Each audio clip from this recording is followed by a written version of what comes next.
Hey there, the name's Nukem, Duke Nukem, and you're watching the Nerds Doing Nerd Things podcast. For some unknown reason, enjoy. This honky tonk man, greatest intercontinental champion of all time, and you're watching Wrestling with Nerds podcast. Yes, that's my favorite. Shake, rattle, and roll.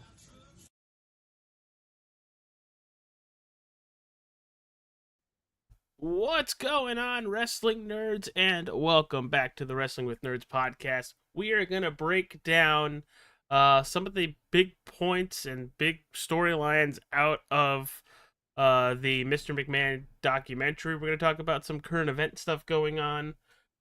Joining myself on the show once again are the other hosts, honestly.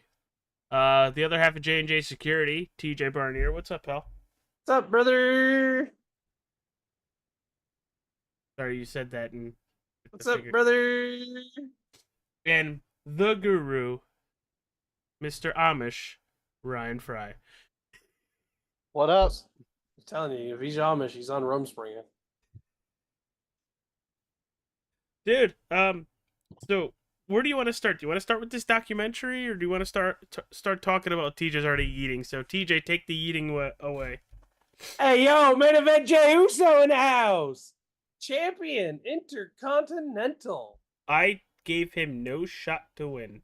I think that's why he won, because the IWC gave him no shot to win. And as we have known with lately, Hunter has been like, oh, no shot to win? Hold whatever I'm drinking with DX tonight and watch this. Why take it off of Braun so early? You get it back. You get it back in Bad Blood. Then why also, the history with it. Do we want to mention that? That's probably the big footnote of it all. What history are we talking about? I don't know, because it hasn't been talked about enough. Second, with Jay winning the Intercontinental title, he's the second father-son duo to win the IC title. Ever. AJ, can you name the first? Didn't we talk about this? We did. That's why we're curious if you remember. Wasn't it Mr. Perfect and Curtis Axel? You remembered. I'm tired, not stupid. But yeah, I mean, that's kind of like a crazy thing when you think about all the father-son duos that are in the business. Yeah. You know, that's pretty wild. Yeah, it's pretty crazy that it took this long to just get another one. Honestly, the first one that came to mind, and it's wrong, obviously, I thought it would have been Cowboy Bob and then Randy. Yeah, Cowboy didn't hold any titles while in the WWE. Which is, again, absolutely wild. I mean, obviously, we know Dusty never held the championship that Cody currently holds, but you would have thought maybe even Dusty and Cody or something like that. So, since we just mentioned Cody, do we want to talk about that pure cinema in Georgia Tech Stadium? Oh my God, dude! Do we need to pick it apart while we watch it again? We're not going to watch it because obviously... well, we wouldn't be able to watch it and show everybody at home. We can watch it and talk about it, and you guys can go back and watch it on your own. Is that you basically telling us that you have it ready in Discord? Correct, Amundo. Do you really? Yeah. Son of a gun. All right, well... I mean, play it. I'm not going to say no. This was really freaking cool. I mean, to get us started, we're in Atlanta. They're showing the Atlanta skyline, and then they get the stadium all lit up. It's just, it hit different. It hit different. So it is without a doubt, in my opinion, the best promo they have done since. Are you ready? WrestleMania 17's My Way with Rock and Austin. This is the second best one I think I've ever seen. Yeah, but the difference between that was a promo leading into the match. This is a promo for them just becoming a team for one night, 2 weeks from then. Exactly. That's what makes it so intense is Literally, this is the first time these two have spoken to each other since WrestleMania. It's amazing. You get Roman with the security, with the entourage, walking out the midfield. He's a lot thinner than what he was the last time he played on that football field. A lot bigger star, to be honest. True. No kidding. So honestly, Goddamn ads. This pissed me off earlier today because I was watching. There was a really cool YouTube channel, and I'm gonna call it out because it's amazing. It's called WWE Vaults. I don't know if it's a WWE channel or not. I don't think it is, but they play a lot of stuff that's like not on the network. Mhm. And they showed from the Omni, February 1st, 1987. So I'm negative 7 months old at that point.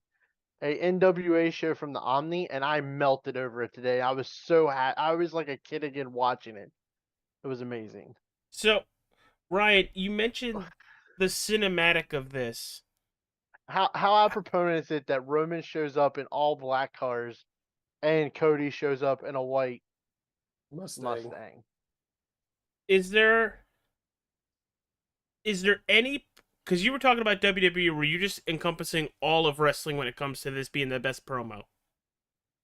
Oh, that's all time. Anywhere, Because no better about didn't it. TNA 15 or so years ago have really good like They had good stuff promos, like this? but they didn't have the goosebump chill moments like this promo has. As everybody's This wondering. honestly, this to me reminded me of the Boneyard match and how cool that was when it happened. Like, this was just nuts. For the people watching at home, we can't show it. We're watching it right now. So Roman just opened up his mouth and started talking. So that's right where we are.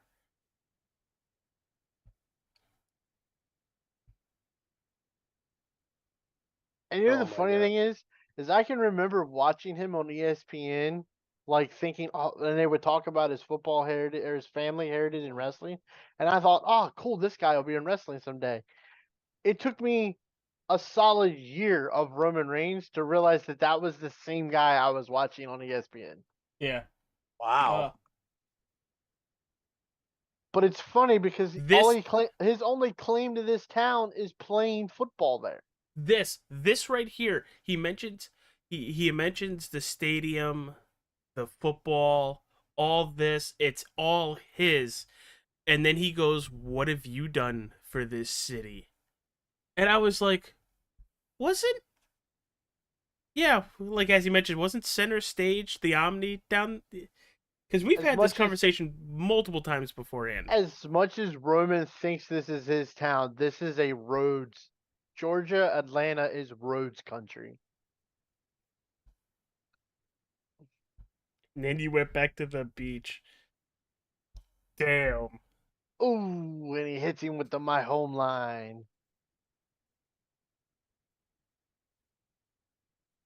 Mm.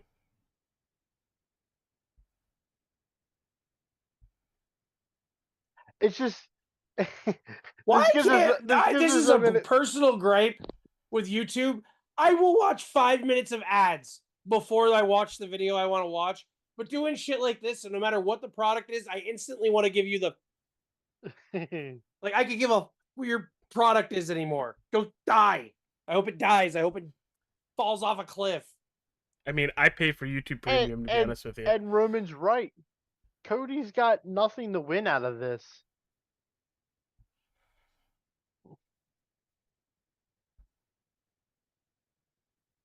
So, if he's got nothing to gain, what does he have to lose? I mean, if he gets injured, he loses the championship. The bloodline takes him out and he can't compete. He's taking that risk of losing the title.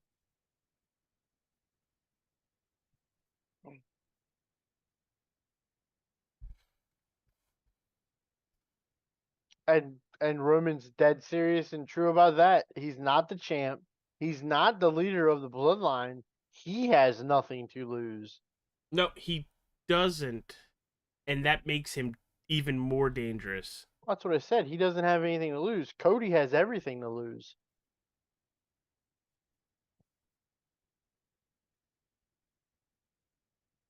Do we think Roman eventually gets his title back? I don't know, because it's been weird because Roman's back, but his character hasn't changed at all. His true character hasn't changed one bit. It's not like he's looking for the fans' support.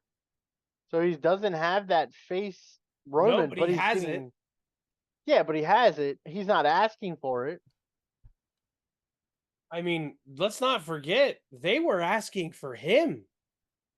We want Roman weeks, 4 weeks, 4 weeks at pay-per-views. We want It's not Roman. you.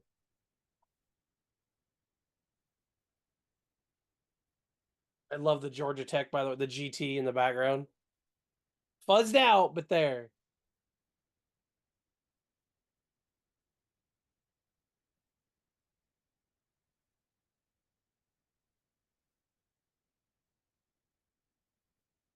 And all Cody's doing is speaking facts. Right back at Roman.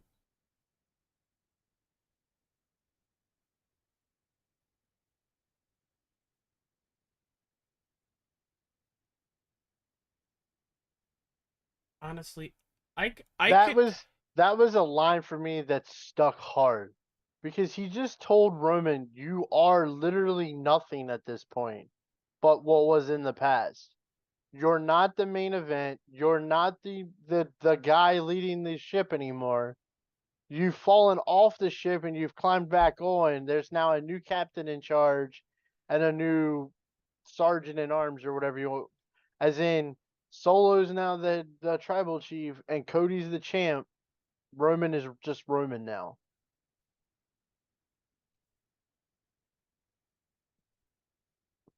and that's got Roman paranoid. Just saying that, you hear it through Roman's voice. Very honestly, very good acting between both of them throughout this.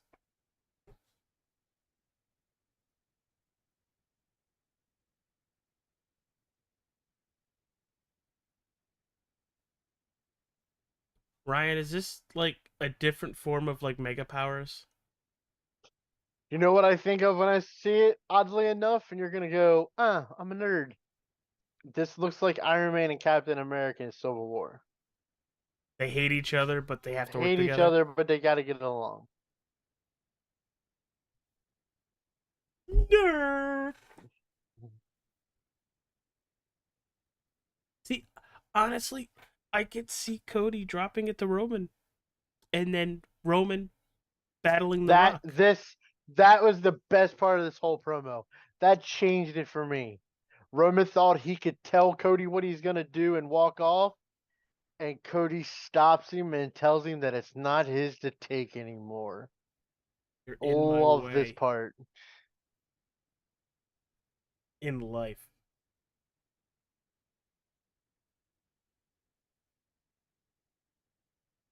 Oh, It's amazing. This is better than I Chills. yeah. well, something WWE always has been good at is promos. Could we It's kind of weird because I'm how big huge on Cody I am, but I'll take Cody either way I can get him. But what would the payoff be like if somehow they flip them before they face each other? Weren't we talking about this last night? I don't remember. But if we That flip them, that they what do a if double Cody turn? turned heel Yeah. and Roman was face? Well, they've been leaning into Cody more becoming that Homelander Cody. The guy that's trying to save everybody without. They're keeping you on edge a lot with what they're doing with Cody because one minute they have that Homelander Cody, then you have trying to make everything perfect Cody. Meanwhile, you have KO and Randy that don't really know what he's doing, Not to mention, Randy Orton This is is the where AJ Viper, doesn't know. and you never know what the Viper's thinking anyway. There's been multiple times where they've done promos with them two, and Randy's been caught staring at the WWE title. Randy's been caught staring at other stuff outside of the WWE title throughout his career. True, but are we gonna? It's like we're at this point now where it could go this way, it could go this way, or it could just go this way. And let's AJ, you didn't catch this because you haven't seen SmackDown yet, but they on SmackDown KO comes out when Cody and Randy are in the ring, and the Bloodline comes out, and they're talking about having a tag match, and You have your tag match with Roman. Tonight's our night. right, and KO kind of is like, no, Cody, we don't want your help, like. And then they get into a shoving match at the end of the night. So With KO and Cody do. here's a thing, and I think I mentioned it a couple minutes ago, but I didn't get a reaction or a response on either the two of you. If they flip them, or even before they flip them, Cody drops the title to either Rock or Roman, and that starts that with Rock and Roman. It becomes the question of what feud could use the title more, in my opinion. And honestly, I'm really curious. They have been talking about War Games, and everybody seems to think Roman's going to get the Bloodline. I don't think it's going to be the Bloodline. The way it's going right now, it's going to be Roman and his fallen victims who are like pairing with him out of a need to take out the Bloodline. I think it would be fun if you made it where it was Heyman put a group together to go against the Bloodline. The new Dangerous Alliance? Well, no. Like, if we go into this Bad Blood show, and I know that there's been rumors that Roman is set for, like, the next 5 SmackDowns.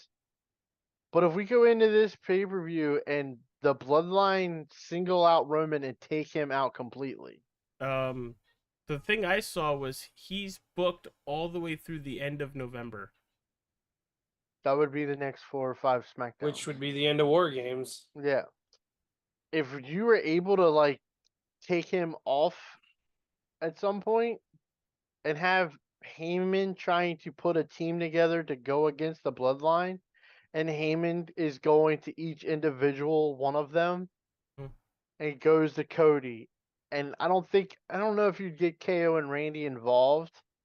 Maybe Randy, but I think KO would turn his nose to it and be like, I'm not helping any way, shape, or form. But I think Randy would do it to help Cody.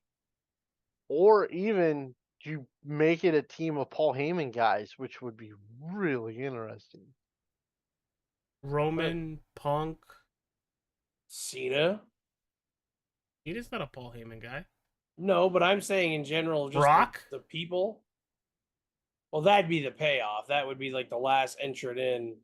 I've got someone else. Don't worry. I got someone else, but you ain't gonna like him.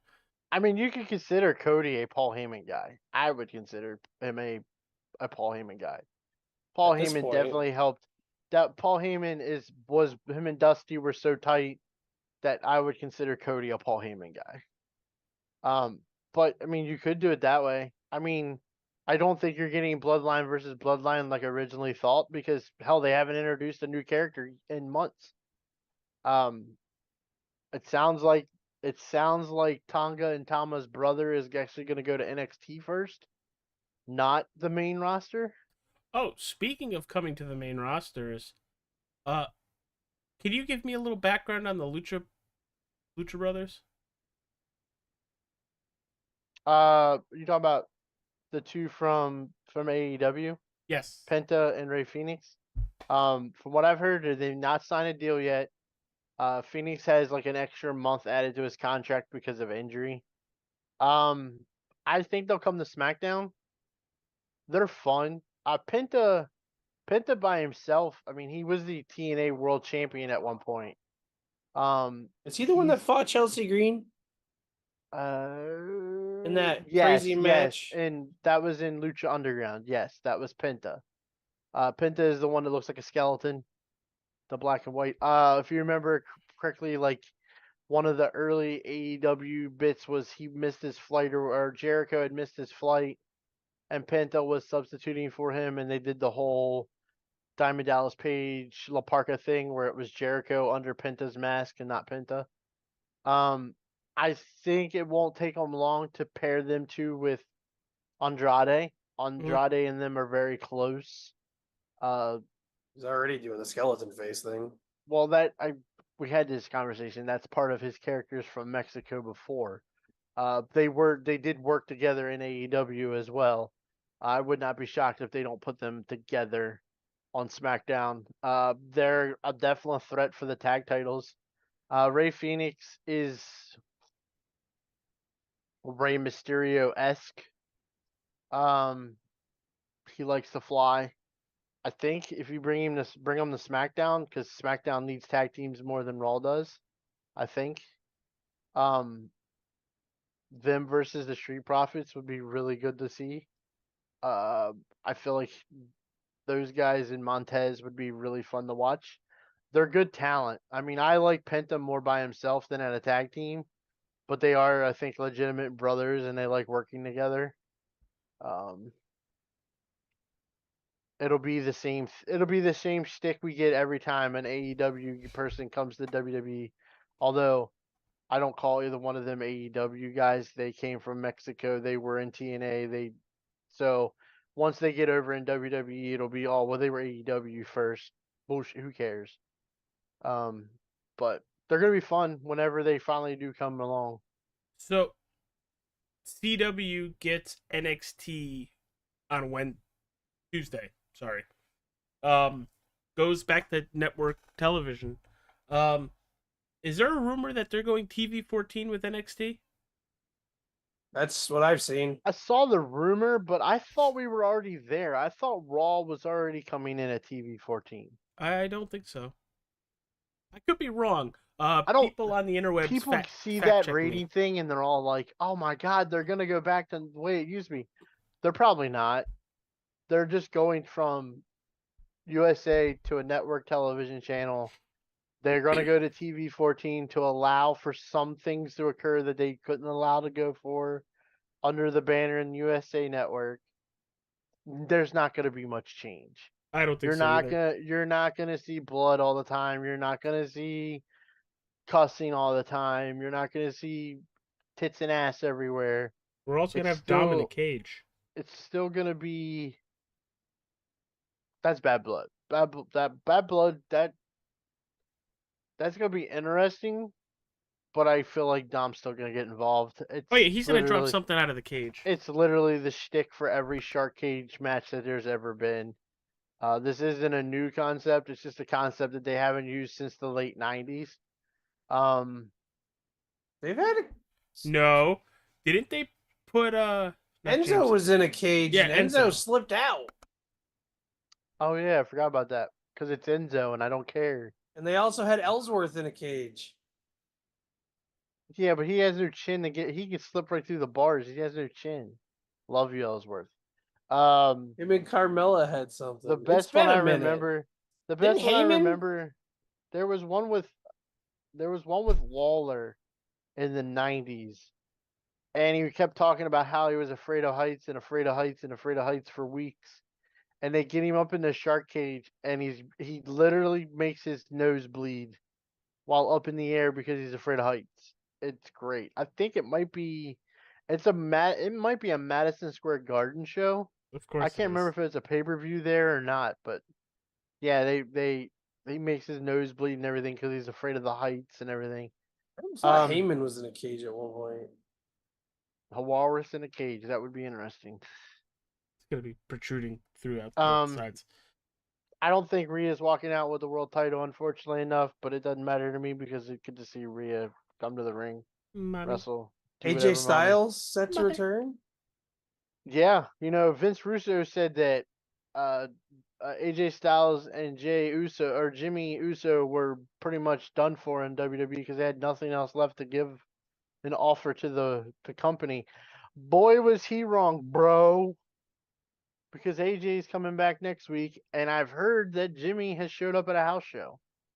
How hurt was he? Because he's been gone for a while. Jimmy was when I seen was in a pretty bad place with an injury.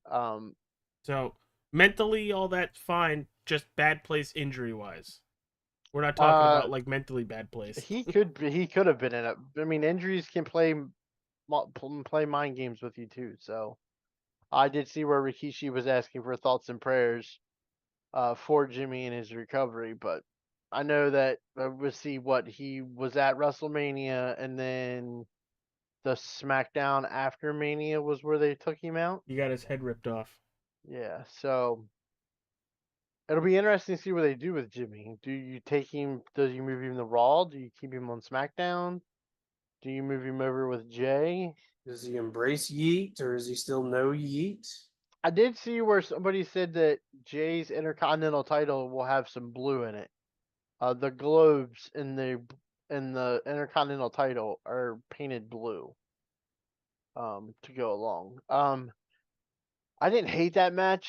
I don't see the point of building Braun Breaker up to be so destructive and then having him lose in his first challenge, Mhm.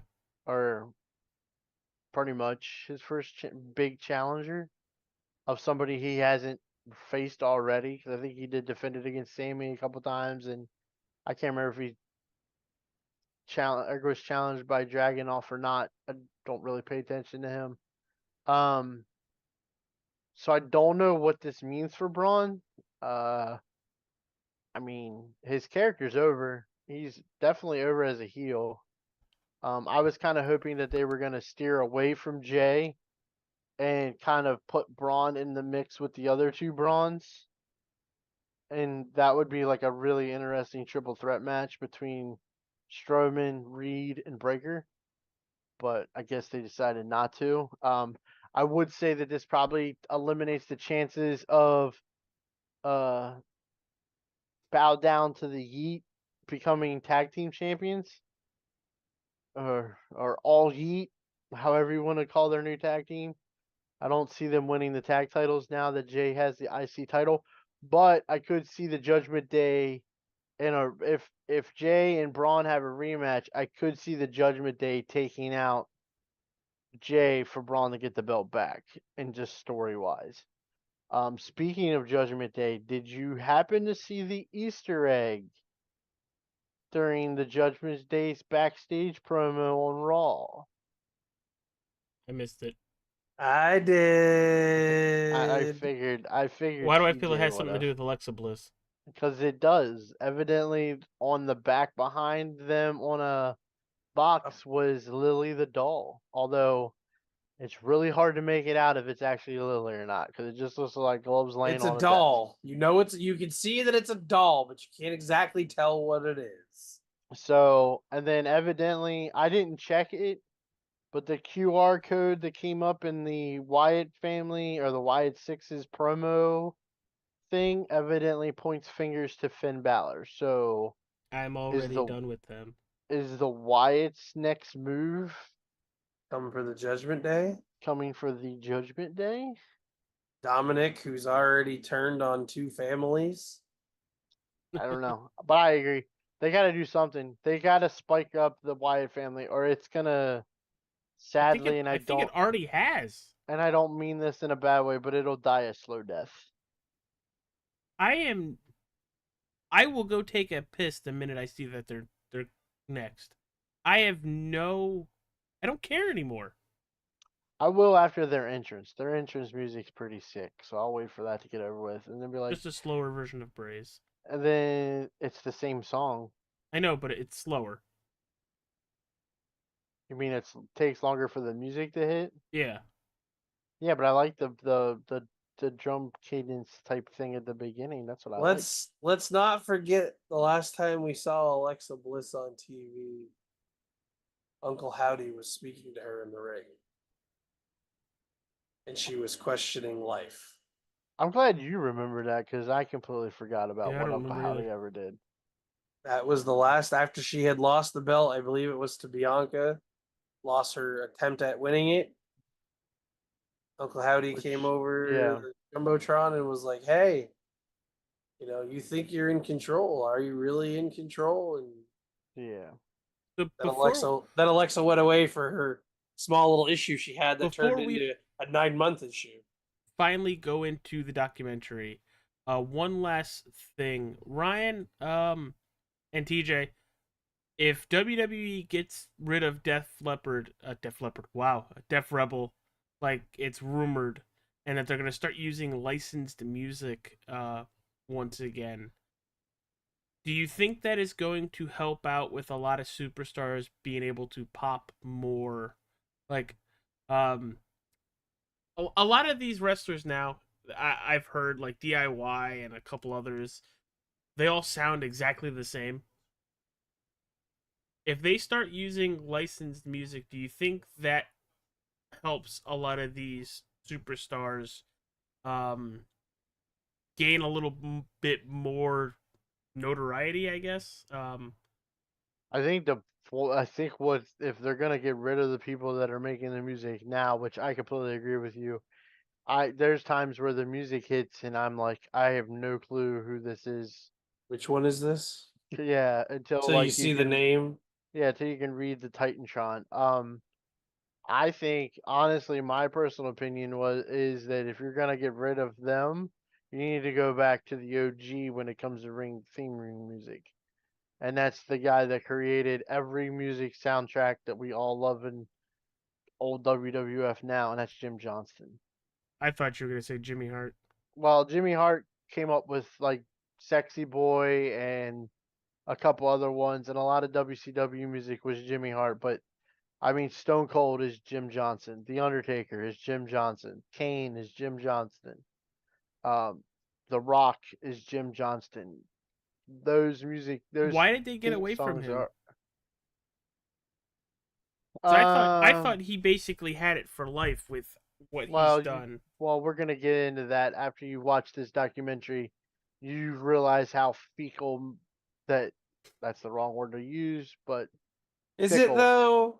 fickle that Vince McMahon is as a human being, that he could wake up one day and have a completely different opinion than what he's ever had ever before in his life. Why did that get Um, mentioned? The theme music got mentioned because I don't remember the theme music getting I mentioned. think it was just more of getting that peeled no, back no, no. look at Vince. It's just that idea of Vince can change his mind at the drop of a hat, whether something is worth it or not, and he'll drop you like a Yeah, he'll he'll just drop you because he wants to. because Ryan, I don't know if you've checked your own TikTok lately. I sent you a Braun Breaker one using X Gon Give It to You, and it was dope as hell. It And was see, like, pretty good. but stuff like his music, you know, it's him because it has his uncle's siren at the beginning of it. The siren is like all right. That's Braun. We know that's Braun. So It's kind of like DIY it's damage kind of control. well, it's weird because like DIY, you know it because it We starts are. off we are easily can be changed to DIY.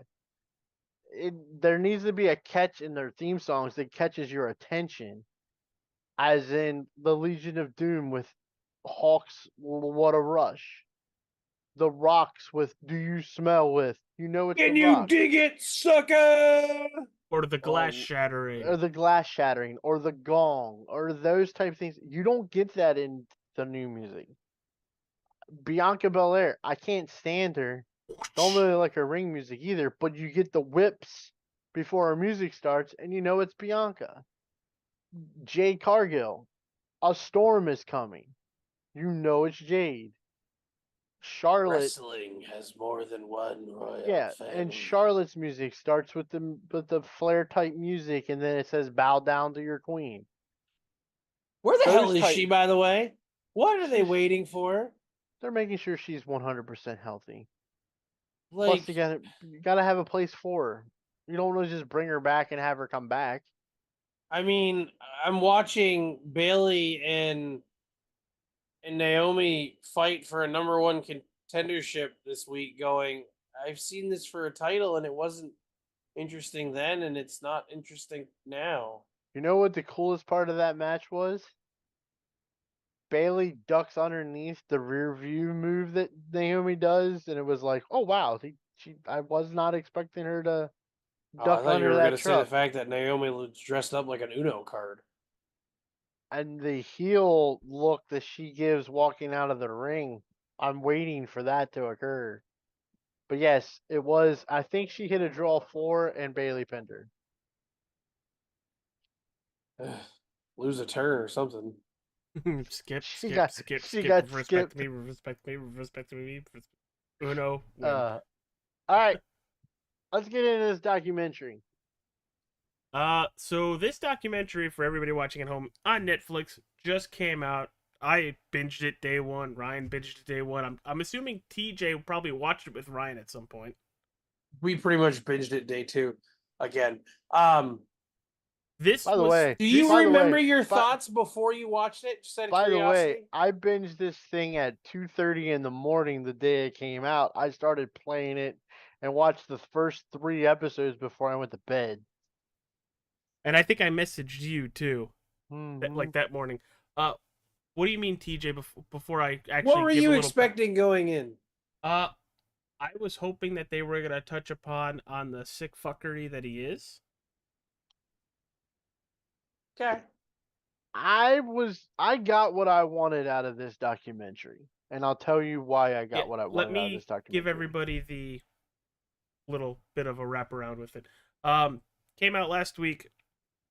It's on Netflix. This was filmed in 2022. Uh-huh. We're right before all the Who Framed Roger Rabbit stuff came out. pretty much. At the last interview with Vince was, I think they said, a month before the allegations started. So this took a year to put together.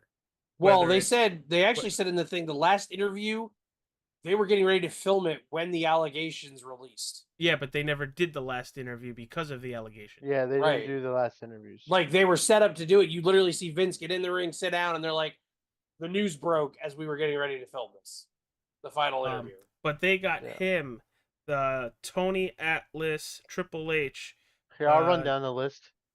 Oh, you have it? Yeah, it was Vince McMahon, Tony Atlas, Stone Cold Steve Austin, Eric Bischoff, John Cena, Bob Costas, Bret Hart, Jimmy Hart, Paul Heyman, Hulk Hogan, the founder of USA Network, Kay Kapowski, Linda McMahon, Shane McMahon, Stephanie McMahon, fuck Dave Meltzer, Shawn Michaels, fuck Phil Munchkin, nothing, whatever, Bruce Pritchard, Cody Rhodes, Wendy Richter, The Rock, Trish Stratus, Triple H, Undertaker, and Booker T were all involved in the documentary.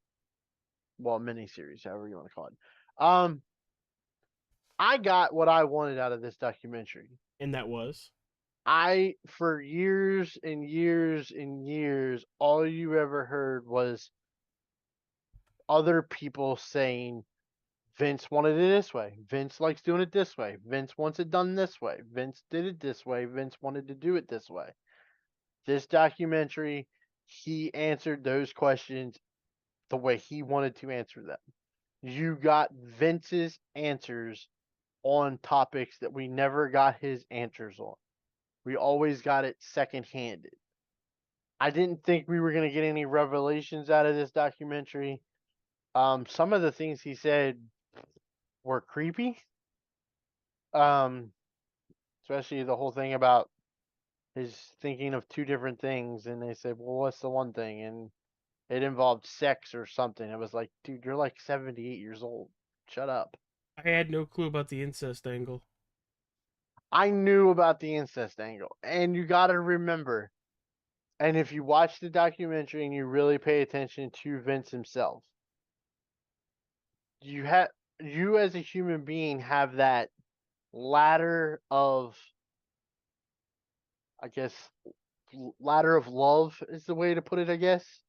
You know, it's your children, your significant other, and then like your work, your hobbies, your all this stuff. Oh, Vince, it's literally him, wrestling, everybody else. Vince is literally the business, and nobody else. What you're saying Because is he really doesn't like his kids. Got it. I I find it hard to believe that him and Shane are on talking terms, even during this documentary. There was a lot that was probably the most eye opening thing to me I was feel bad for how Shane. focused he was on the business that, but But you're my and son, but we don't matter. and I Um, and I don't want to throw this like in defense of Vince, but kind of in defense of Vince, what did he have to like have a nurturing father type? Like he didn't have a nurturing father. In fact, no, the one father influence he had beat him, from what he says. yeah, his stepfather abused him. His mother evidently abused him. And then when he finally gets with his father, his dad's like, "Hi, Yeah, yeah. and In over there case, I don't remember if the documentary touches on it a lot. Vince grew up in North Carolina, in a trailer um, park in a trailer park. with nothing." Graduated from East Carolina, but that was after he was finally introduced to his dad, who was in at that time Capital Wrestling, which is what WWF was called, was in DC. So I would imagine that Vincent J. McMahon was in DC at that time. So it wasn't a very far traveling distance between the two. Um, I think they but said you something could like he was tell 10 like or 11. Vince McMahon never had any love basically in his Well, he life basically said ever. his father told him the night before he died that he loved him. Well, I know what that feeling's kind of like to a Which point. you know what I'm saying? Like, is literally his dad's like, "Hey, I love what you're doing. Fuck everybody else. You're doing a great job." Drop dead the next day. Yeah, yeah. And his father died of pancreatic cancer. It's been kind of documented on that one. Um, the one thing I did find interesting in this first episode, the first episode really didn't give us a whole lot. It gave us how he started, which everybody knows. He was announcing or was working off stage, and then the announcer guy wanted more money, and his dad's like, "Well, Vince, you're gonna announce now." I've heard that story before. Him confirming them is what I was looking for. The one thing from this that I didn't know that I thought was very interesting, that Hulk Hogan was not his first choice to be the charisma leader of the WWF moving forward. That his original pick was Dusty. I thought that was pretty interesting.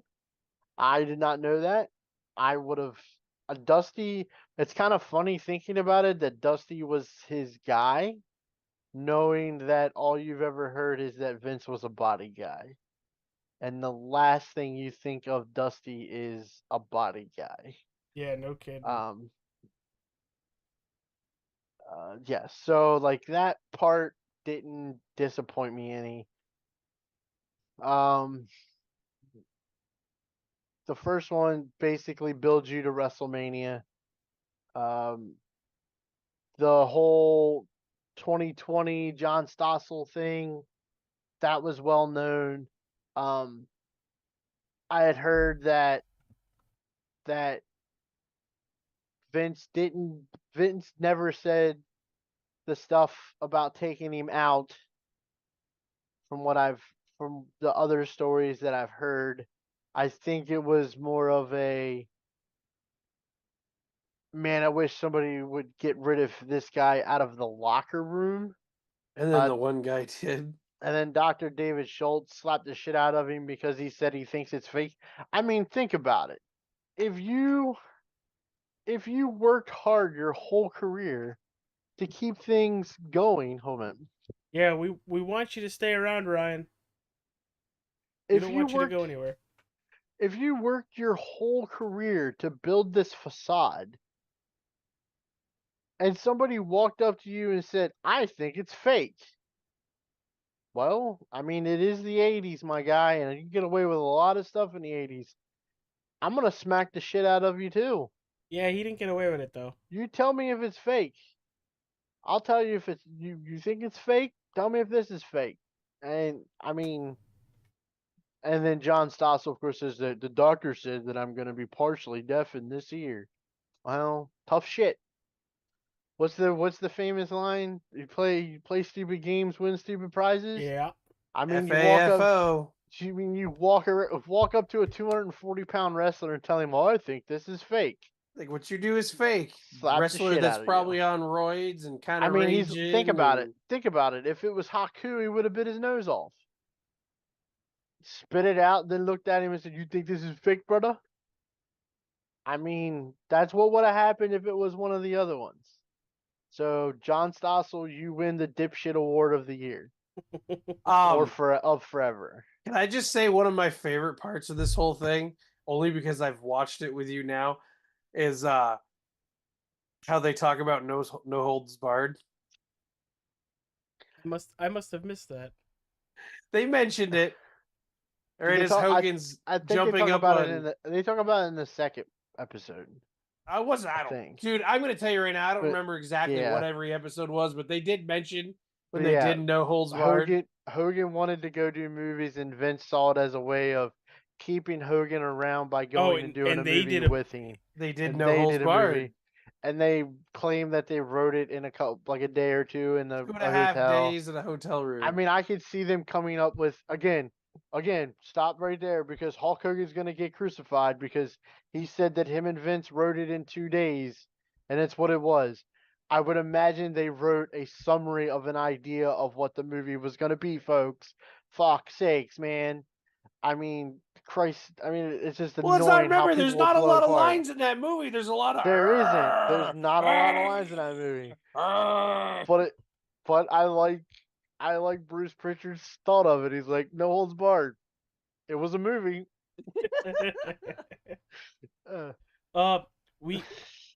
I didn't know about any of the other screw jobs, like the Wendy Richter. I knew the Wendy Richter one. You're the freaking guru. Of course you're gonna know it. AJ, I thought it was great that they played that at the beginning of the episode. It was great foreshadowing. That was very good foreshadowing. The second episode, when they talk about Jesse trying to get the wrestlers to unionize, and he fires them all. No, well, he didn't have to fire them basically. All. You have to think about it this way, and I really hate the way everybody claimed it.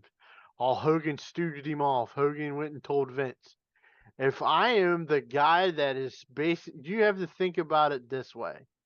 At that time, Hulk Hogan is the end-all be-all.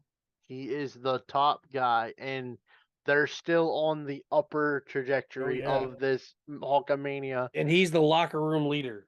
He's the locker room leader, whether they like it or not. He's bringing in all of the money, like it or not.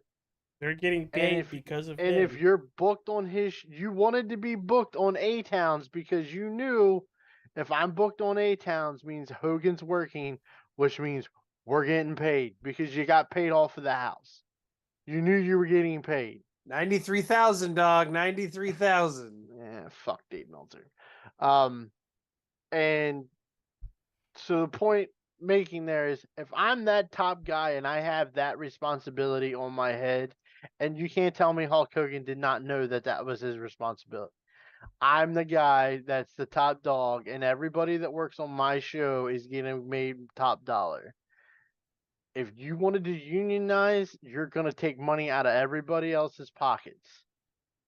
So, of course, I'm going to go to Vince McMahon and say, hey, like Hogan said, Hogan admitted to it. Hogan says, went to Vince. I'm a Vince McMahon. I am a Vince McMahon guy. Was the first words out of his mouth in this situation, and he said, I am a Vince McMahon guy. I went to him and told him Jesse was starting shit again. Again. Plain and simple. What was the FBI thinking? That's what made me laugh. What the hell did the FBI think Hogan was going to say? Well, we're going to give you immunity. That was the steroid trial. And right, but I'm just saying, that was he's a Vince McMahon guy.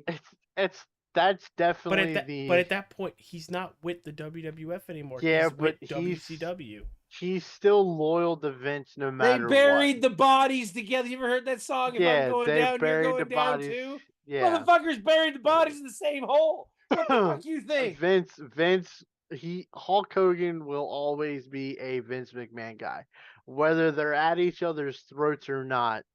I mean, not part of this documentary that I think should have been part of it during the whole Monday Night Wars thing was the whole line about Bischoff saying that he was going to bury the WWF.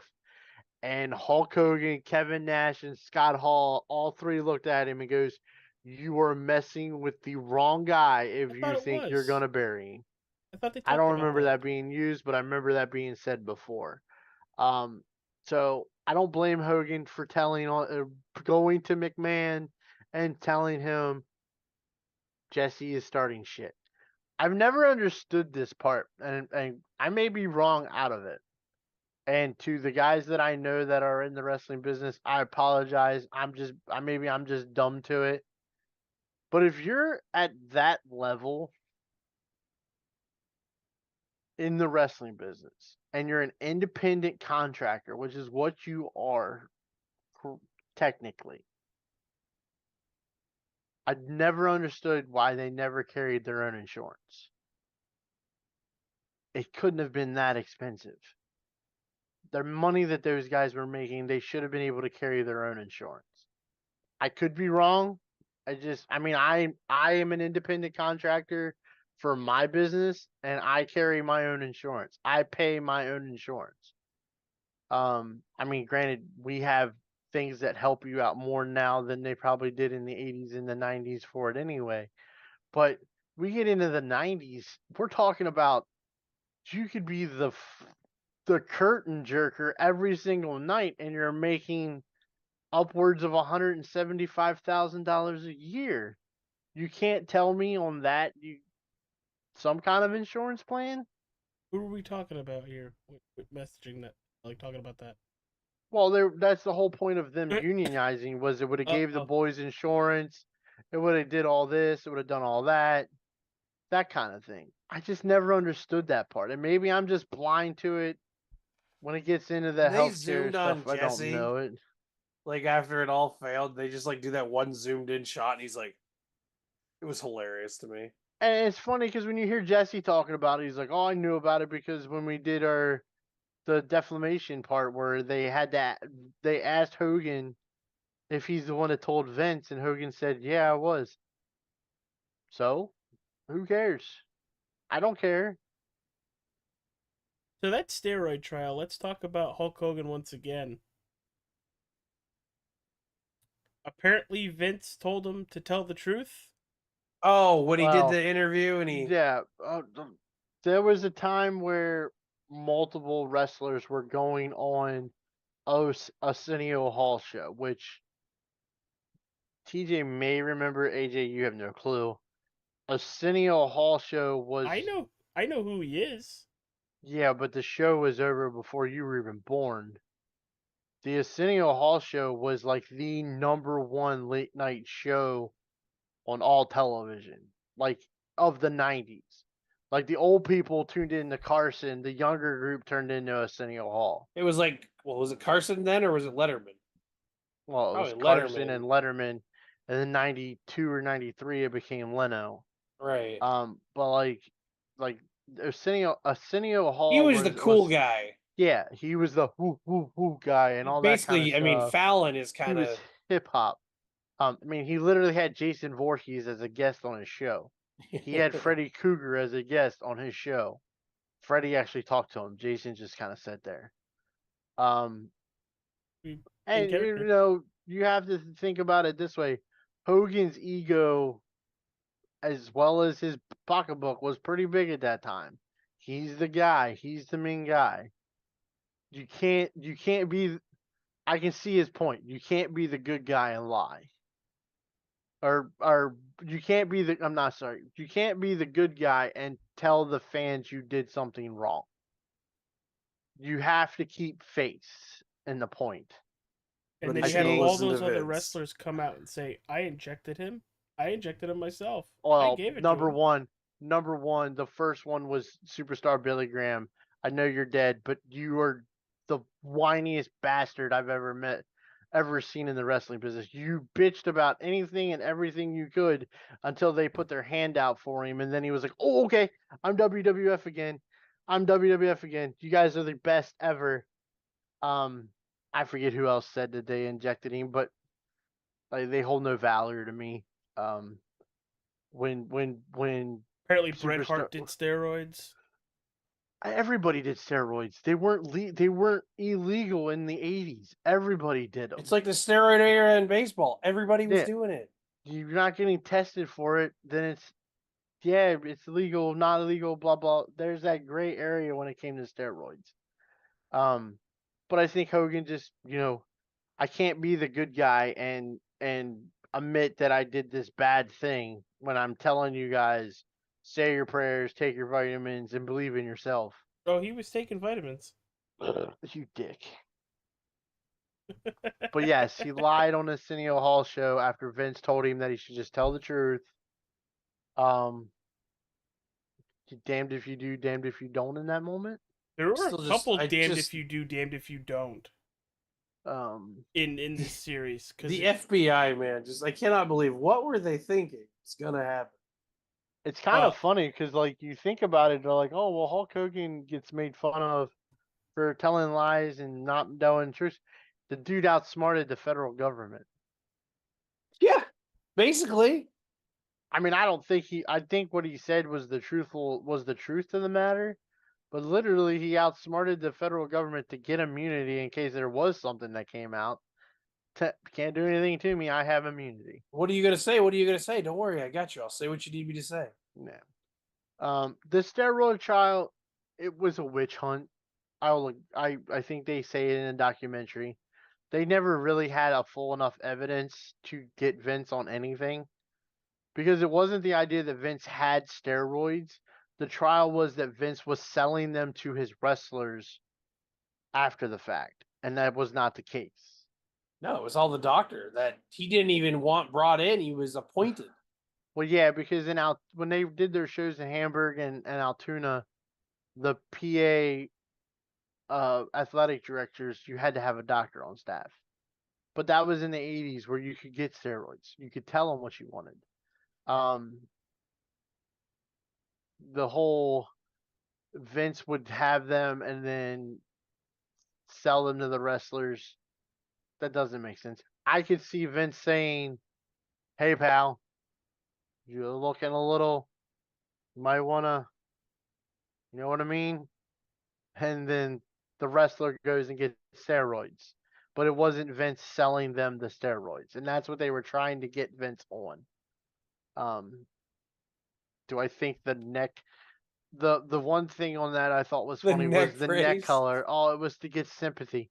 If you think about it, Vince McMahon runs nonstop for 30 years and does anything that's wrestling related. Going to trial was probably a downtime enough to get neck surgery. yeah. Just my thought. Um, Well, you think they would have been easy to figure out that he actually had surgery? I gotta really bring this up. They talk about redacted, and they also talk about um Owen Hart, and that was the first time I've actually seen Owen laying there, and that was really tough. I didn't know about the blood. Neither did I. Like telling me you couldn't have tried to like bleach that shit quick. Ryan, A bleach spot in the ring wouldn't have looked better than a blood spot. so I see that you've seen my message, Ryan. Yeah, I've seen your message. Do you know who that is, or TJ? I have no clue who that is. Message? Is that on Yeah. Facebook? Yeah, it is on Facebook. I would imagine it's a made up name of Alfred Wigglesworth. I don't know.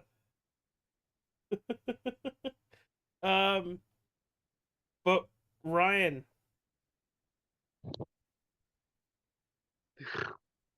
Yeah, go ahead. I'm here. we mentioned damned if you do, damned if you don't. Well, I just hope Wigglesworth gets tested because Thursday I tested positive for COVID. So Damn it. Damn it.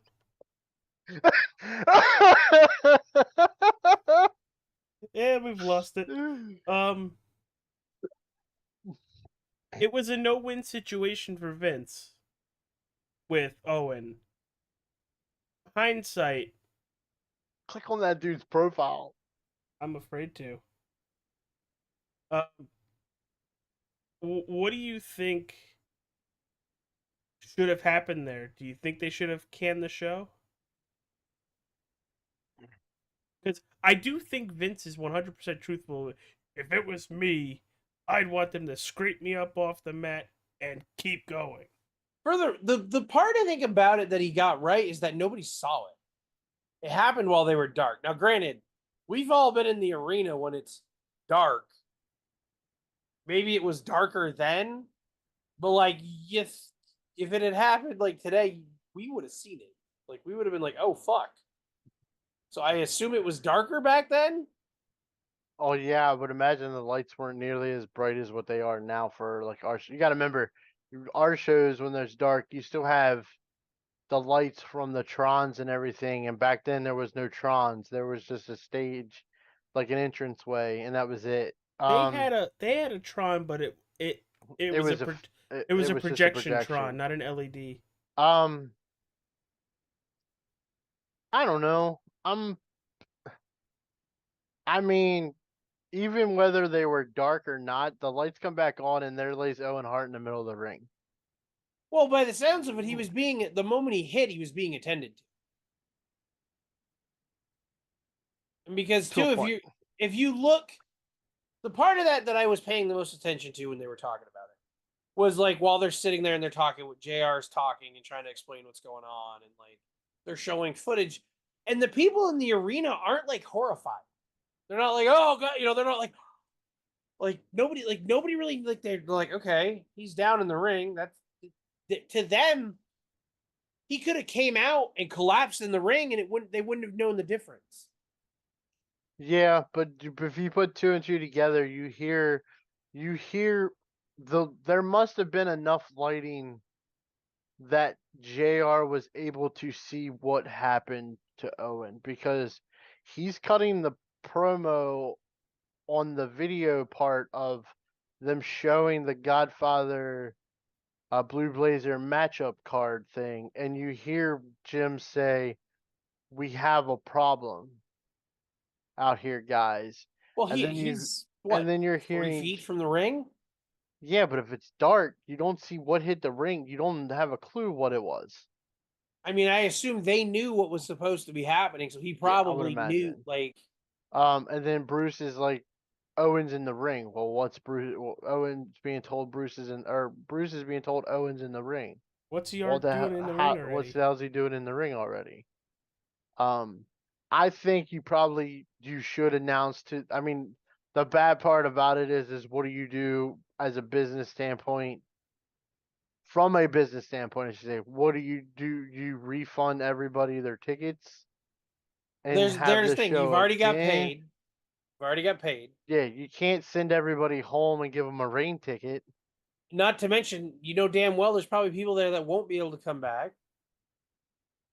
I mean, I understand somebody's life was lost, and if it was me, I would cancel the show.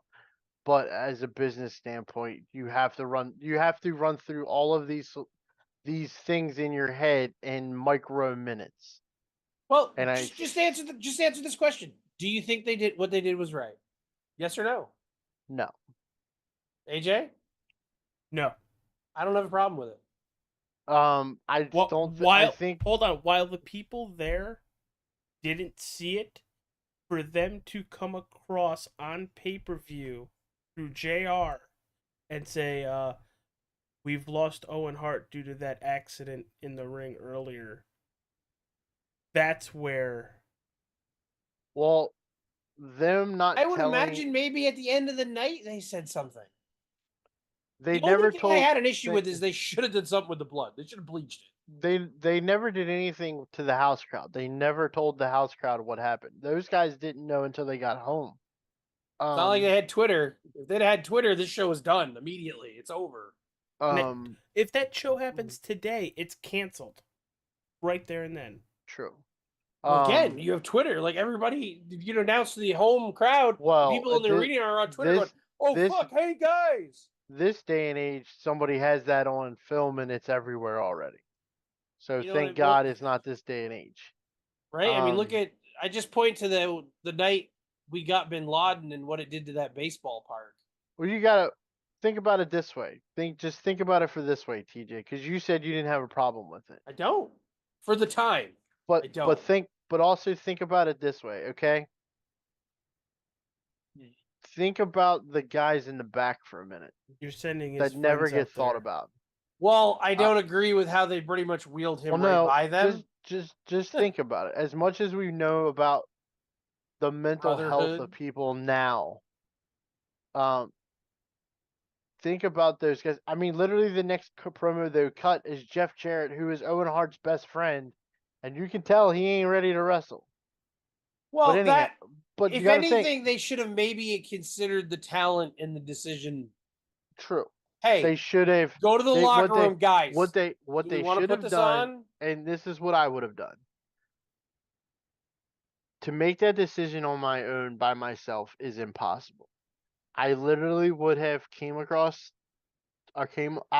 back out to the ring, whether I get in the ring or at the announcer table, whatever, and I would tell the house crowd, and even on pay-per-view, we are going to take a brief 15-minute intermission. The situation that just occurred here in the ring was not planned.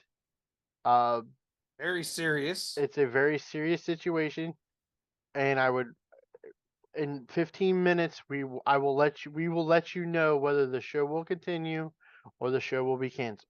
Just hang tight. I want to take a compare this. Take a 10, 15-minute intermission, bring all of the boys together, tell them what's going on.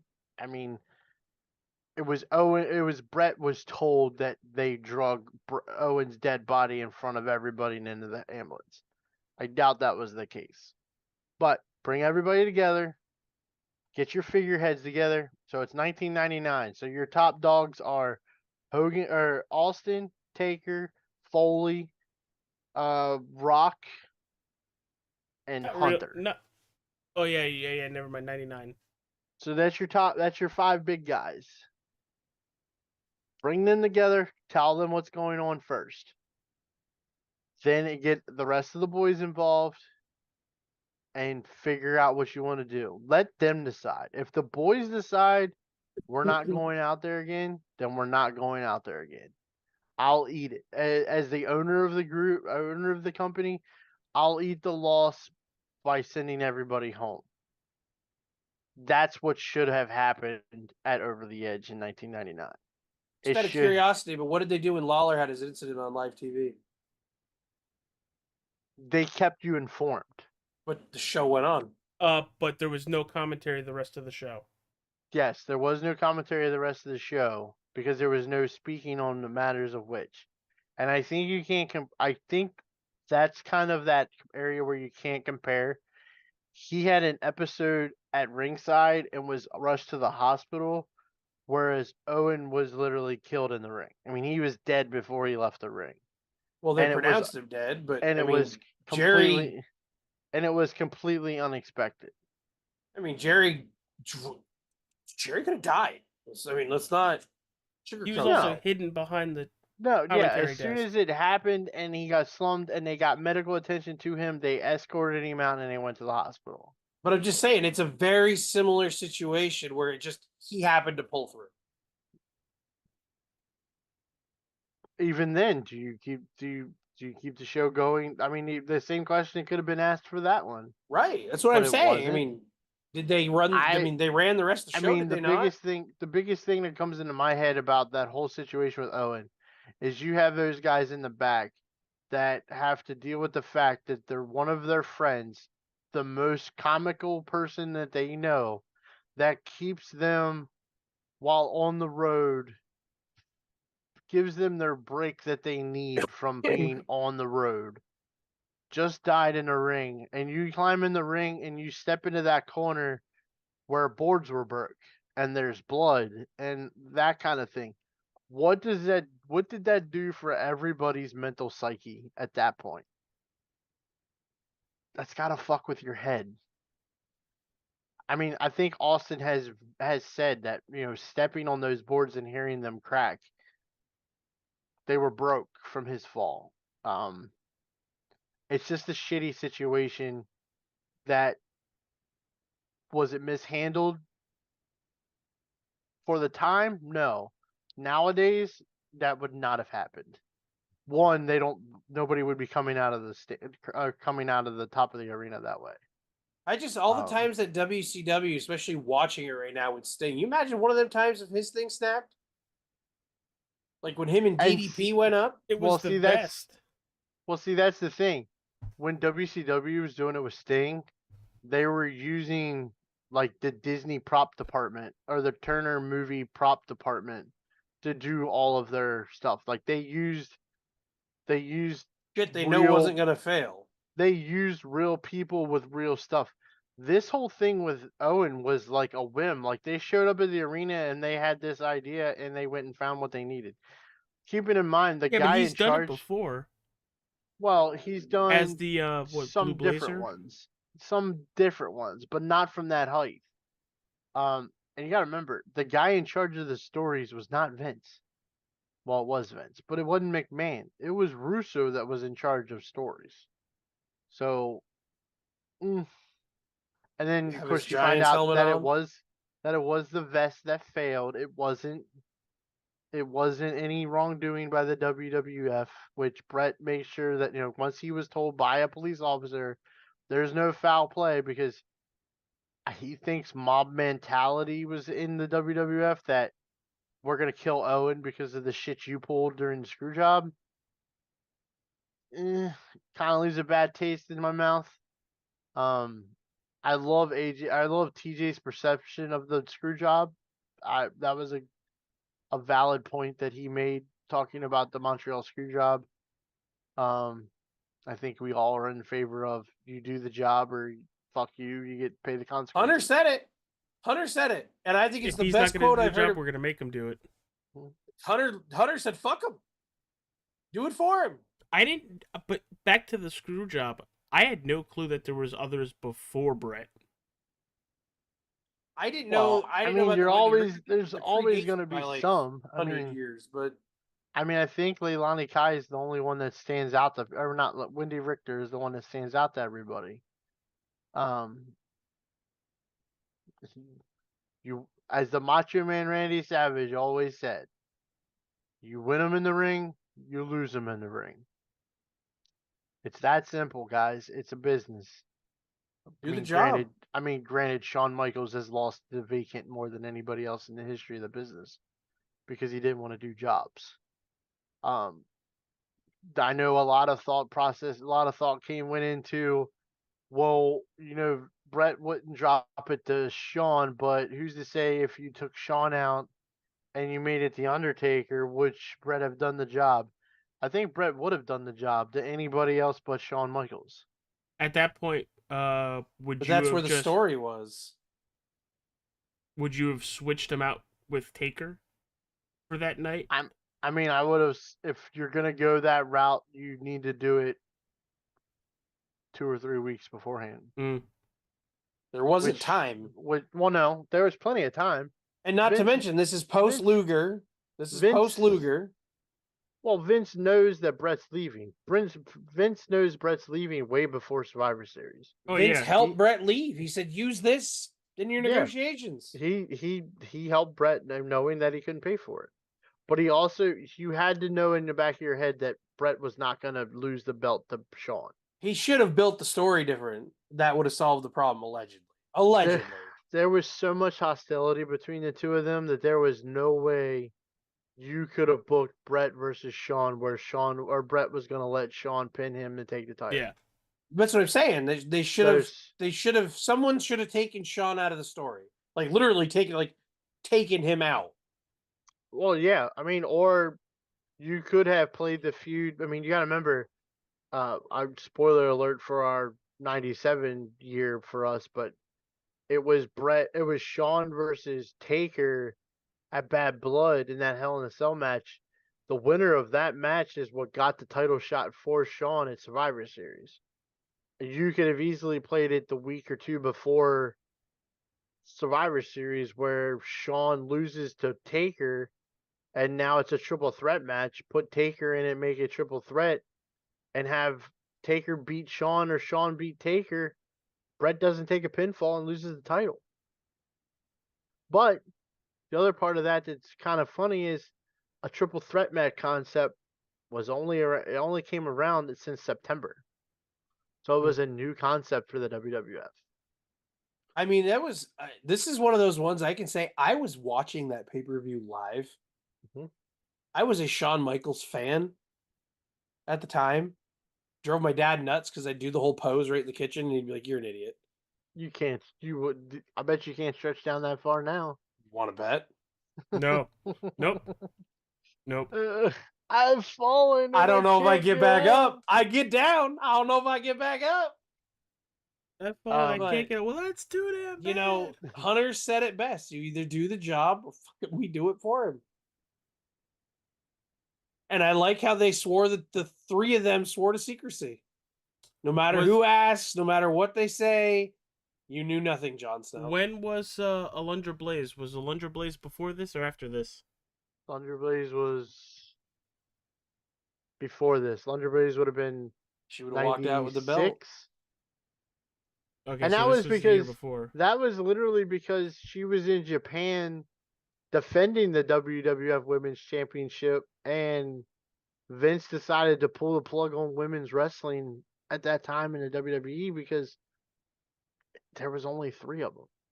It was her and Bull Nakano, or it was her and Bertha Faye. That was it, really.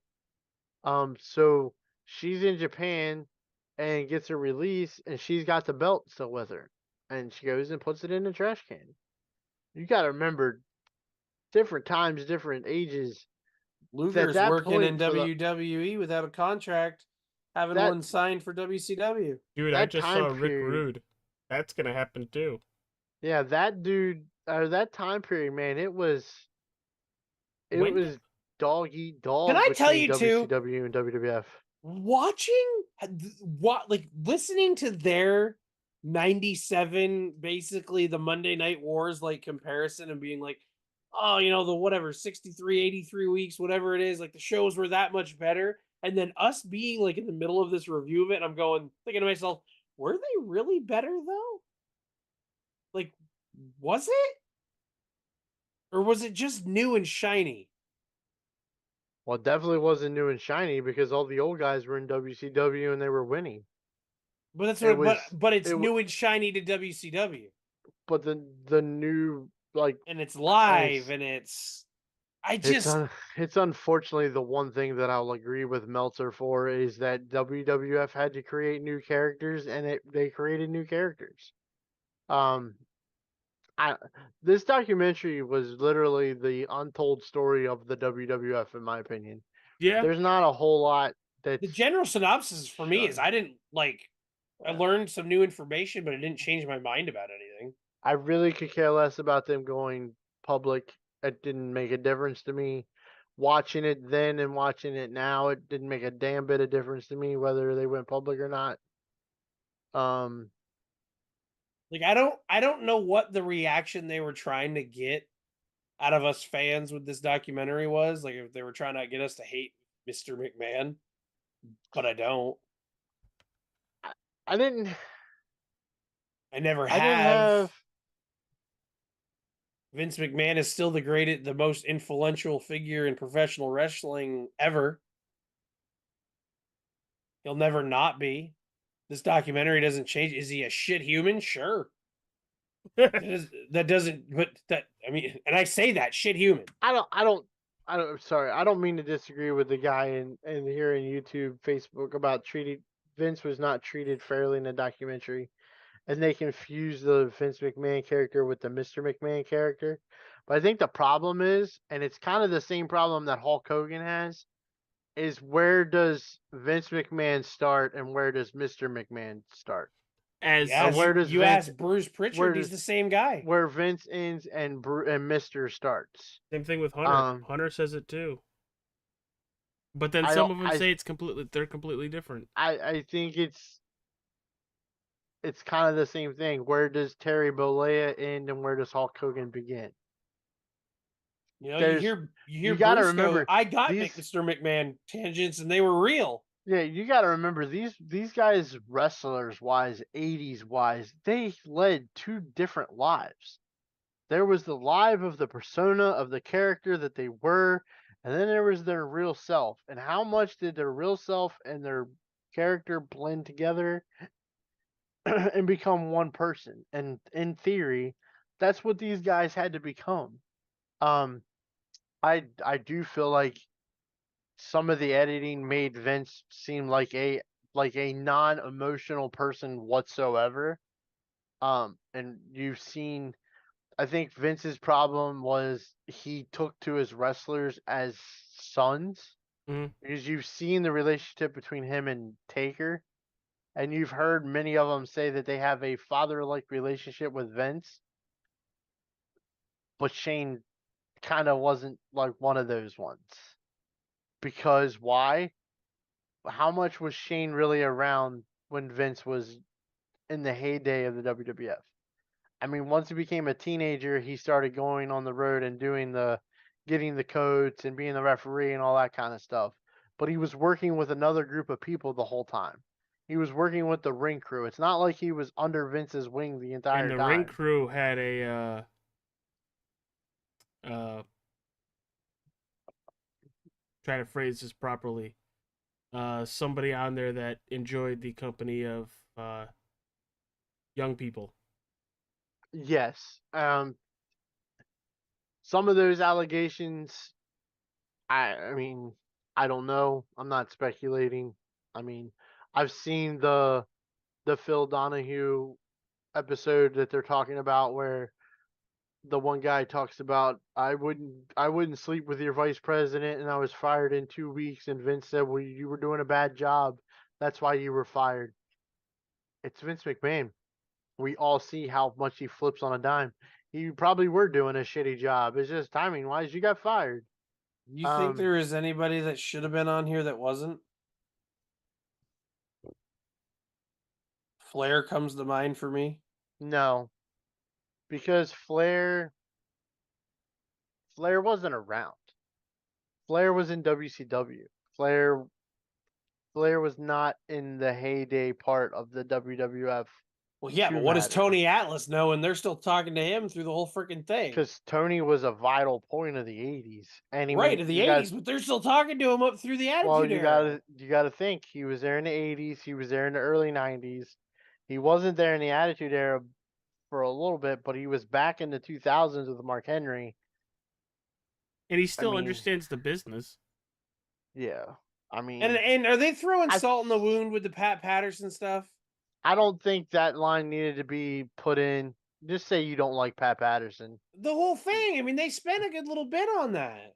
Well, I mean, they were talking about you got to remember what's hot in today's society is talking about child trafficking and sex trafficking and all this kind of stuff. Well, and trying to And tie it to Vince too, because Pat that's what the whole Patterson point and of Terry this. Garvin both being alleged sexual predators towards ring boys and all that kind of stuff, where it was basically brought in. I don't think Pat was a part of that. I think Pat gets stereotyped into that because he was gay and everybody knew he was gay. Um, The Austin CTE take. Ooh. that was an interesting take. I'm happy they got Nowitzki. Yeah, Vince's take on that was really weird for me. Like I understand it, like it's a work. Like I remember, like Hogan top wrist lock, a work that's a work. Ow, But ow. I mean, I put my hands up. I'm still taking. There's some effect to my head, whether I'm snapping my head back myself off of a chair shot, Well, just to hear Taker say, "Man, I was pissed when they took away the chair shots." And it's And like, then he wasn't. but his take of every time that that Benoit did the diving headbutt, that it was a work. There was a lot of times where Chris Benoit was going full board, and it was his head smacking mat, not protecting himself or in the Vince least bit. thinking that Taker wasn't actually concussed in the 21, and That was that was one was interesting to that hear. was the one that kind of was like, Because he went to the hospital with Taker.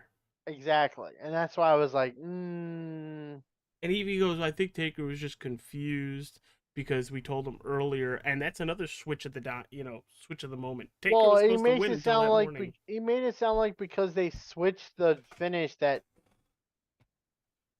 because they switched it last minute, that sent Undertaker into a blacked out rage type thing where he completely forgot what happened that night.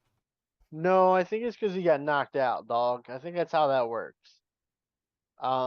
It's just his answers to a lot in the documentary were a lot of how wrestling would have answered it.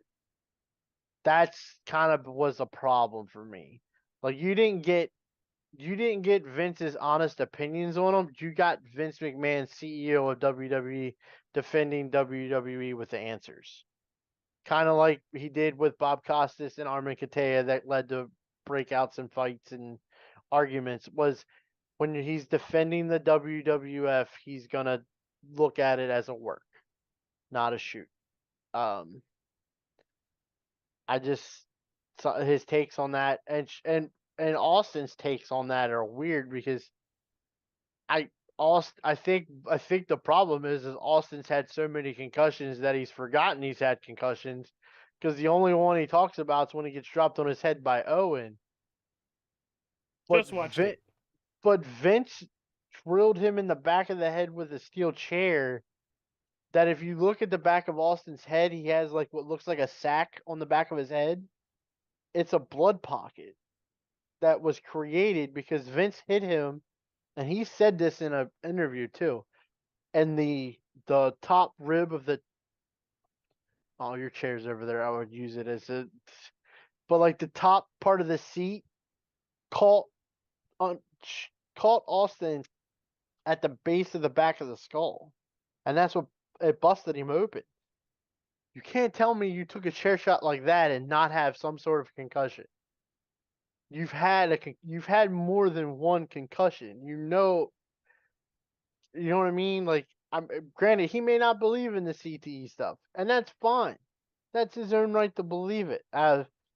There's enough other people nowadays that it's clearly a thing. I think that there's a lot of.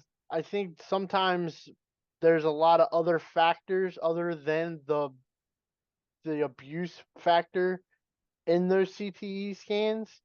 I mean, the idea that I do understand the steroid questions that they answered, because he said steroids had nothing to do with Benoit's situation. Probably not wrong on that, considering that CTE probably did. because I think that's kind of what happened in that whole situation. The I worst think he brain was we've ever seen. well, no, I think what happened was, and the editing probably is a two factor to this, is they probably asked Vince in back-to-back questions, was CTE involved in Benoit's murder, death, suicide thing, or was steroids involved? And Vince gave them their answers, and they edited it to make it seem like he was talking about CTE when really he was talking about steroids. Because steroids, to my knowledge, did not play a factor in Benoit's thing. It was his you're how many years after? It was his 86-year-old brain that was the reason of the factors. If you believe that story, I'll leave it at that. Yeah. There's a lot of gray area in that whole story that still doesn't make sense to a lot of people, and there's plenty of conspiracies out there. But it's the question. I mean, Nowitzki still looked at Benoit's brain, and Yeah. he said it's the worst brain they've ever seen. It was the brain of an 86-year-old man inside of a 40-year-old man's body. Oh, the thing you're contesting is how he died. Yeah. Okay. The first things they asked Vince Let's was, put it this way: there could was be a whole steroids- documentary on that. was steroids involved in Benoit's death? And Vince answered no. He didn't believe that part. But then they started asking him about CTE, and knowing how journalists and everything will work, I guarantee you those questions were very similarly asked to Vince, so that he would answer both of them, and then they would twist it in editing so that they made it seem like he didn't think any of those was involved in Benoit's murder. I could care less about the blowing up of the limousine. That would have made for an interesting story, but it was really just a way for Vince to get off TV finally and be done.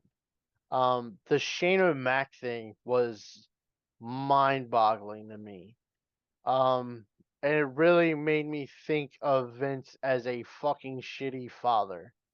100%. I Reciprocated what he had lived. I mean, Shane, if And not even just Shane, I but look how Stephanie stepped away from the company. I'll speak for me. I work for my father. I have worked for my father now for almost 10 years. Before that, it was another 4.5 years, 5 years. Okay? I'm the oldest son, and the best way I've ever described our relationship to everybody is, you remember the show American Choppers? Paul Sr., Paul Jr., and Mikey. That would be my dad, me, and my brother. That is exactly how our relationship was for a very, very long time. Where I got my ass chewed out for everything, and my brother would make my dad's laugh, and he would forget that he was in trouble. It's just the nature of the beast. I've worked for my dad in our company that we have now for 10 years. I've taken the role of being the second guy in charge for the last at least 6 years. At least it seems that way. Our relationship now is one of those ones where if I have an opinion on something, I will tell him, and he will take my words to know where to go from it. Because I'm the guy that's in the trenches working with the drivers, dealing with the company that we work for, all of that kind of stuff. Vince never let Shane do that. He never took Shane for anything. When Shane approaches you about an opportunity to buy UFC, it should have been, Yeah, let's do it. let's Think do about it. that now. Oh my my God. words. Then this is after the XFL thing, And the bodybuilding thing and I that can tell failed you with the this much: steroids. if that was my dad, and I'm the one that came to him about buying UFC, and he would have told me the same thing Vince said, which was that was just too big of an investment to make. Shane, go take your money and do the investment. I would look him dead in the eyes and say, "How's your last 2 investments worked out?" Because both of them failed miserably. So how good are you at being a businessman? The one thing that you're good at was already established for you. You just built off of it. That's the exact same thing they were going to do in the UFC if they bought it. And then it sells for $4 billion. If that was, again, if Now that they're was like me, basically owned by the same company, both yeah, of them. if that was me, I would remind my dad of that every single chance I have. They That, have hey, TKA Sports do remember it. that company you told me we couldn't buy or couldn't purchase or let me prove myself to you with? You know it sold for $4 billion. You realize that? 4 billion. That we're now partnered. And now that we're owned by the overseers that bought them, we now are bought by them Now the as well. company that bought them for 400 billion Yeah. is buying us. It's Hey, just, it was one of those, like, that was the one part of this when he was talking that I was like, ah, Vince, really, man? You're one of those guys, like, I made this, and if you want to make it on your own. You're a father. Your job is to make it better for your kids than what you had it. he And repeated you the make it, cycle. and you made it absolute dog shit for them. Stephanie as well. I mean, Stephanie, not nearly as bad as Shane, like they say. She was daddy's little princess. She got what she wanted. Shane got shit on, and Shane going to the ring was a way to prove himself to Vince. And I never seen, except for the blown quads or the blown quad at WrestleMania there 2 years ago, I've never seen a bad Shane McMahon match. Yeah. And I you re- know, I remember a couple years ago where everybody in our friend group was just shitting all over the idea of AJ Styles versus Shane O'Mac, but one guy wasn't. I thought it was good. Whoa, whoa, whoa, No, whoa! the lead in to the match, it was, yeah, Shane, that's gonna be horrible. No, it wasn't. I knew it wasn't gonna be. Shane wasn't gonna disappoint anybody. What's your That's just the favorite? way What's Shane your is. favorite Shane match? Shane and Kurt Angle at King of the Ring. Oh, that was painful to watch. It is painful to watch. It still is to this day. When you hear the thump, that's not something hitting the floor, guys, other than Shane's head. Another good one is Shane versus Big Show. That was a good one as well. Shane and Undertaker.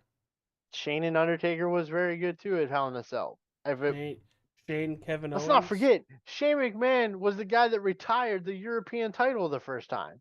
He beats X-Pac for the European title with the help of his soon-to-be brother-in-law, and then he retires as European champion. Shane held the European title, and then I believe he held the hardcore title, or at least he challenged for it against Blackman at SummerSlam, and that's like the first iconic fall, Fall off and die. which was amazing. I remember seeing that live, like, oh my god, he's dead. But I I don't like, I did not like that portrayal. If that's the true meanings, and you can kind of tell they don't have a relationship, and Still that don't I know why feel, Steph randomly left. Nobody does, but Steph. yeah, that I feel really sorry for those two kids, because that's the example of Vince only caring about the business and himself. I think just one other funny thing I saw is Vince looks like shit aged. Fucking Linda looks great for her age. Yeah, I honestly thought it was Hillary Clinton for a split second. Vince is melting away to nothing, and then he looks like Adolf Hitler when they announced the cell with his darkened mustache, and Daddy Warbucks with the real dark eyebrows when his hair is really lightly colored. It was like, this looks horrible. You see Linda, and it's like, man, Um, that's how I would expect an old lady to age, just well, and she Old looks lady like a with good money. grandma. She I looks mean, like a fun grandma. she does, and I don't. I think not having Vince around has probably made that a lot less stressful But on her. apparently they're still Probably. married.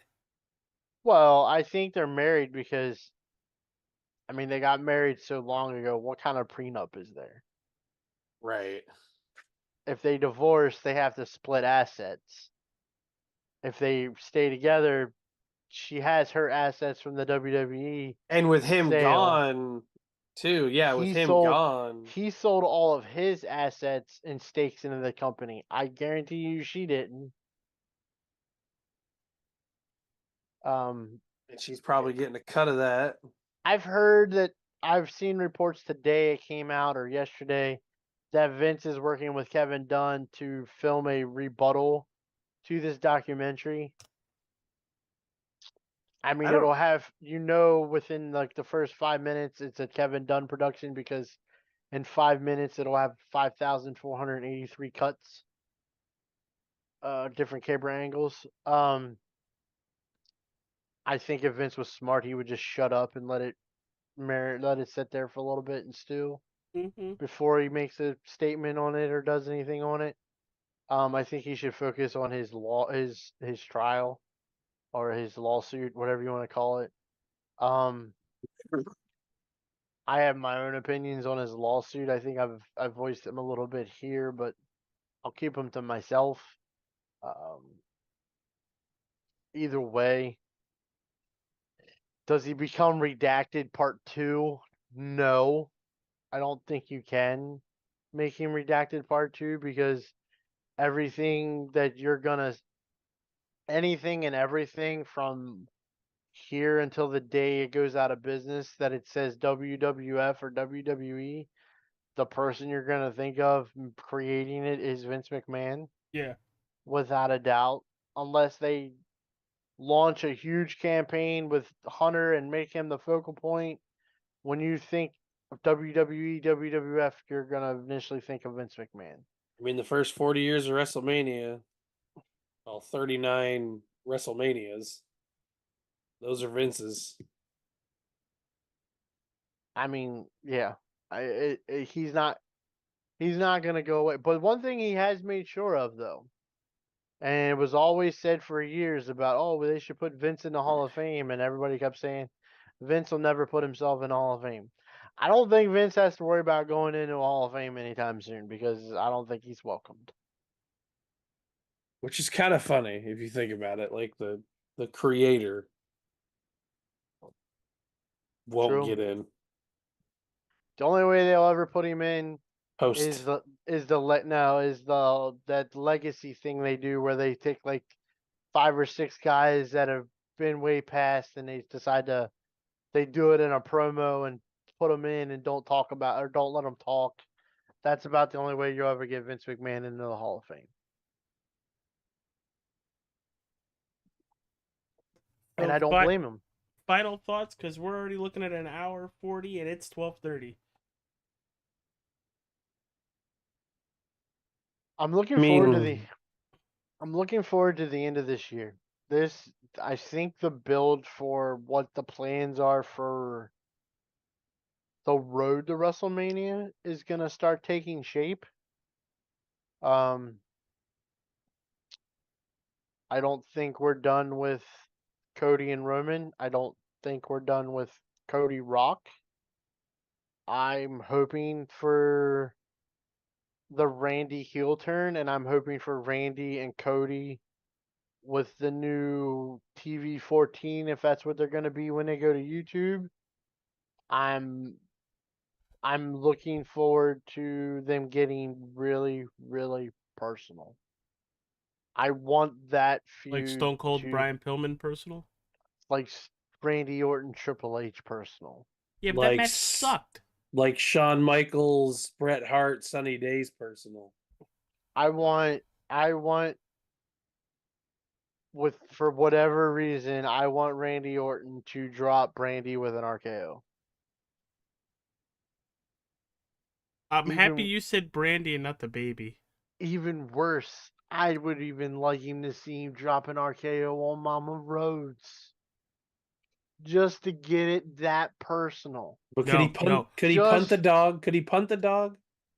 Just to I don't want to see a punt till he punts Cody. I was going to say that you punt Mama. I want to see him punt Cody. I want it to get ruthless. I want Randy Orton from 10 years ago. He wants his ruthless aggression. That was the worst part of the whole documentary. Who cares? All I kept seeing was a blank screen. I just didn't even understand. Like, you proud of that? That whole documentary, I'm like, why are we rehashing what we all know? Yeah, it was a major letdown. I'm definitely giving it a thumbs down on the documentary. Well, I won't lie. When I saw that it was a Bill Simmons thing, I'm like, I know this is gonna go. Oh, speaking of person that I absolutely despised in this documentary was that New York Post writer, Bill Muchnick. Hate that guy. Take a long walk off a short pier. You could just tell he doesn't like wrestling and just wanted to kill it. Didn't like wrestling, didn't like Vince. Vince must have given him the cold shoulder at MSG for something.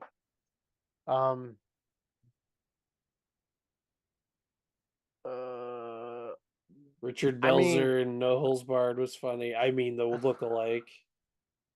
You know, I never put that together for a long time. Well, because I never really knew the Richard Belzer thing till I got older.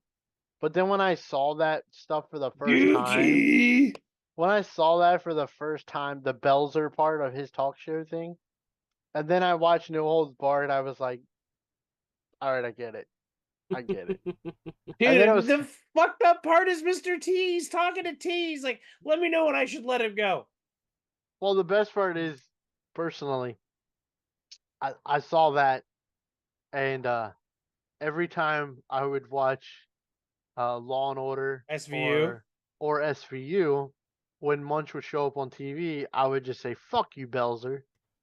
Well, my wife didn't know the story, so every time she would come up, I'd say "fuck you, Belzer," and she'd go, "What are you talking about?" And I'm like, "Oh, he sued Hulk Hogan years ago for this thing." She said, "What thing?" I said, "I'll show it to you." So I showed it to her, and she looks at me and goes, "Richard Belzer's a dumbass. Who would let that giant of a man squeeze around my neck and think it's gonna not go work out the way it did?" And it was like, yeah. I said, "Well, wait till he stands." Like, she saw him choked out, and then she's like, "Oh, he hit the ground really hard." I said, "Yeah, wait till he stands up. The whole back of his jacket's covered in blood where he smacked his head off the floor." He I thudded wouldn't have. good. I wouldn't have put a mat down either. It's like when they went to Regis and Kelly, they had a mat. Like, they learned from it. It's like, let's not have a Belzer incident. But I know he's dead. R.I.P. Richard Belzer. But fuck you. Is he? Yeah, we Yeah, died he last died. year. Oh, darn. And Couldn't have got him for the documentary. just for old time's sakes, while we're at it, because it's a late night show, so we can add more than a couple. Fuck Dave Meltzer. You show me 15,000 empty seats in Pontiac, Michigan, and I'll believe you're 60-some thousand. I thought he said 78. Do we even know how many could that place actually hold? I don't know. Because like that was the biggest thing for me. Is like, well, don't we know how much it can hold? Like, don't these places have like we know our capacity is this? Well, see, here's the problem, and this is part of the editing process that they probably didn't check in. Uh, Meltzer says that it was 76,000, whatever, or some or whatever. Mhm. That is probably true. That is probably what the paid attendance was. But the other 15,000 tickets that he's talking about were probably comped, because you give them the radio stations, you give them the supermarkets around the area to give away, the people in the arena to give them away. Whether they were only 76,000 sold seats is different than if there was 93,000 people in the arena. Mhm. I I didn't don't realize how care. much they were close to financial ruin on that. Oh yeah, they sold that. Literally, we're gonna get into this because we're gonna dive deep into this after we do the WCW versus WWF thing in 1997. I'm gonna show you guys what they call Black Sunday in the wrestling business, because literally Vince buys the time slot on Georgia Championship Wrestling to air WWF television, and it's not liked. So then the Crockett's and Turner turn around and buy it back from Vince, and that money is what Vince uses to pay for WrestleMania. So the Crockett's and Turner theoretically paid for Vince to have WrestleMania, because Vince bought time on a Southern channel. They didn't like it, so they bought it back from him, and he used that money to pay for WrestleMania. Because that was one thing I caught from Shane was like hearing Dad go, "This is gonna work. This is gonna work." Oh yeah, that didn't shock me at all. That's been said and talked about for years. And actually, the original talking of WrestleMania, one of the original names was Wrestle Tussle. Yeah, that's bad. WrestleMania is better. But yeah, we're gonna dive deep into some of that older stuff after we get through '97, which is already old enough. Because God Almighty, I was 10 years old. We're at the time of the year with you two that I'm almost 10 years old. I'd be 9. He's like negative What year are we talking about? 97. 97. I was 4. Yeah, Oh, he look, was mommy. he was knee Mickey high to a Mouse. grasshopper. Am I see? The grass Still was had- tickling my balls. and still had no hair. That's not inaccurate. At 4? Can we get photos of you at 4 with no hair? That'd be pretty funny. Or Looked does your like a never? Looked like Never a mind. cancer patient. I was gonna go somewhere with that and I didn't. Is Hi, that where everybody. is that the same place the WWE pictures of you are at? Oh, I was thinking it. I just didn't say it. Hi, everybody. Thank you for tuning in. Thank you. If you stayed here and watched the whole thing live, we appreciate it. But hit that like button, subscribe, follow, do all that wonderful stuff. We'll be back on Thursday with our first episode of Nerdtober. We're doing Coraline. I think it's Tim Burton month outside of Jeepers Creepers at the end of the month. Coraline's a weird one. So I'll give you a heads up on that. Your hollow nerd is Tim Burton? For this year, yeah. And then we're doing Jeepers Creepers at the end of the month. Want to hear a funny Coraline story? My Interesting. ex-wife played that for my daughter, not knowing what it was. Remember that? This was like 4 years ago. She's 12 now, so like 8 years old. Remember that when you watch it. I've never seen it. An 8-year-old watched it with no context. So are you doing? You said Tim Burton, so does that mean you're doing like Edward Scissorhands? No, we're doing animation. Nightmare Before Christmas. No, we've already done that. I got it right here. Give me a sec. The Bride of whatever. How are you doing Tim Burton at Halloween and not doing Edward Scissorhands or because we're doing Beetlejuice? animation. Yeah, I know, but it's Tim Burton. I feel like Beetlejuice. We already did it. Beetlejuice. No. We're doing Coraline, Corpse Bride, Frankenweenies, and Jeepers Creepers. You watching all the Jeepers Creepers or only the big ones? Just the first and second one, because I was told to stay away from the others. I think there's only one other, and it wasn't that bad. It was TV movie, but it wasn't that bad. I've only seen one of these movies.